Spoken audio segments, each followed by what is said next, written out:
சட்டமன்ற பேரவையின் உறுப்பினராக தேர்ந்தெடுக்கப்பெற்ற உதயநிதி ஸ்டாலின் எனும் நான் சட்ட முறைப்படி நிறுவப்பெற்றுள்ள இந்திய அரசமைப்பு சட்டத்தில் உண்மையான நம்பிக்கையும் பற்றுறுதியும் கொண்டிருப்பேன் என்றும் இந்திய நாட்டின் இறையாண்மையையும் ஒருமைப்பாட்டையும் நிலைநிறுத்துவேன் என்றும் நான் மேற்கொள்ள இருக்கும் கடமையை நேர்மையுடன் நிறைவேற்றுவேன் என்றும் உளமாற உறுதி கூறுகிறேன்.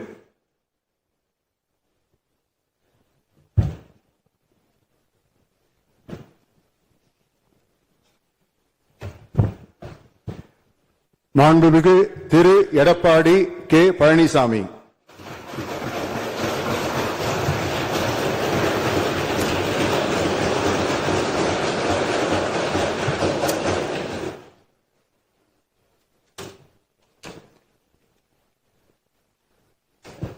சட்டமன்ற பேரவையின் உறுப்பினராக தேர்ந்தெடுக்கப்பெற்ற எடப்பாடி கே பழனிசாமி என்னும் நான் சட்ட முறைப்படி நிறுவப்பெற்றுள்ள இந்திய அரசமைப்பு சட்டத்தில் உண்மையான நம்பிக்கையும் பற்றுறுதியும் கொண்டிருப்பேன் என்றும் இந்திய நாட்டின் இறையாண்மையும் ஒருமைப்பாட்டையும் நிலைநிறுத்துவேன் என்றும் நான் மேற்கொள்ள இருக்கும் கடமையை நேர்மையுடன் நிறைவேற்றுவேன் என்றும் கடவுளிய உறுதி கூறுகின்றேன்.